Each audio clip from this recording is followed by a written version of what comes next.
Asnjëherë në fushën e luftës moderne, asnjë armë taktike nuk ka pasur ndikimin strategjik, psikologjik dhe fizik që ndryshon rregullat e lojës, që ka raketa Cruise Tomahawk. Kjo ishte arma që rrëzoi mbrojtjen ajrore të Saddam Huseinit dhe më pas atë të Gaddafit, duke lejuar fuqinë ajrore të shkatërrojë ushtrisë të tyre dhe t'i jap fund erës së tyre.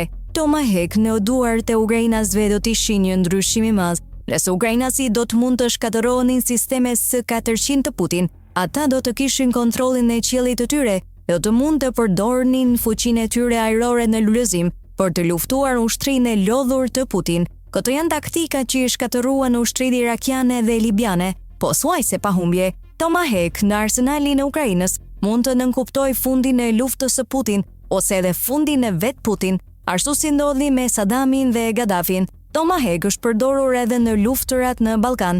Tomahawk mund të bëjë atë që asnjë raketë tjetër nuk mundet. Mund të udhëtojë në distanca të gjata përmes territorit rus, të mbrojtur nga ajri dhe të godas pothuajse të gjithë objektivët.